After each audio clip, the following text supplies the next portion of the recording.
માતરના લિંબાસીમાં વારંવાર ચોરીની ઘટનાઓ પ્રકાશમાં આવી રહી છે. લિંબાસીમાં એક સોનીની દુકાન, રાઈસ મિલ તથા શ્યામ સ્કૂલમાં ચોરી થઈ હોવાનું સામે આવ્યું છે. અગાઉ પણ રાઈસ મિલ અને સ્કૂલમાં ચોરી થઈ હતી, ત્યારે વારંવાર ચોરીના બનાવો સામે આવતા હવે પોલીસ પેટ્રોલિંગ પર પણ અનેક સવાલો ઉઠી રહ્યા છે. ઉલ્લેખનીય છે કે પોલીસ સ્ટેશનથી માત્ર અડધા કિલોમીટરના અંતરે આ ચોરીની ઘટનાઓ સામે આવી છે, જેના સીસીટીવી ફૂટેજ પણ સામે આવ્યા છે, જેમાં ચોરો મોઢે રૂમાલ અને ચશ્મા પહેરી અંદર પ્રવેશતા હોવાનું જોવા મળી રહ્યું છે.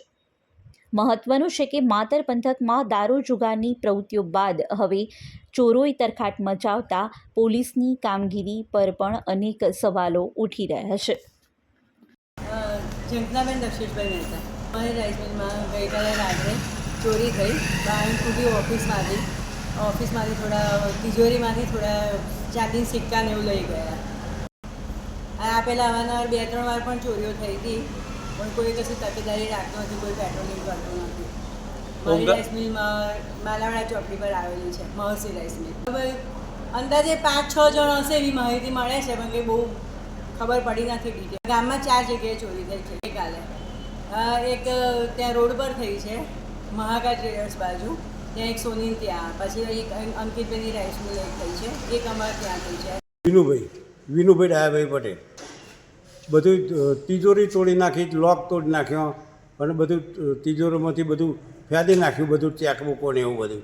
સંજયભાઈ સોની, ગોપાલ જ્વેલર, લિંબાસ. તોડફોડ બહુ કરી છે અને વધારે પડતું નુકસાન, લોક તોડી નાખ્યા છે, બધું વધારે પડતું શટલ તોડી નાખ્યા છે, બહુ નુકસાન થયું. અને પરચુરણ નાની વસ્તુ, સિક્કા ને એવું બધું ગયા છે. હવે મારે જોવું પડે શું કર્યું, તપાસ કરવી પડે. તપાસ કરી ગયા છે, હવે એનો નિર્ણય આવે ખરો. 4 જગ્યાએ તોડફોડ બહુ થઈ આખી રાત, તો કોઈ એનો નિવેડો લાવે તો સારું. ક્લિયર નથી હોતી, બંધ ચાલુ ગમે ત્યારે ચાલુ થાય ને બંધ થાય ને બહારની લાઇટો બંધ જ હતી. અહીંથી બસ અડધો કિલોમીટર, થોડી 2 મિનિટના અંતર. અહીં કંઈ હોમગાર્ડ હતા જ નહીં કોઈ, હમણાંથી આવતા જ નથી. પોઈન્ટ હતા છતાં આવતા નથી. એની તપાસ કરવી પડે તમારે.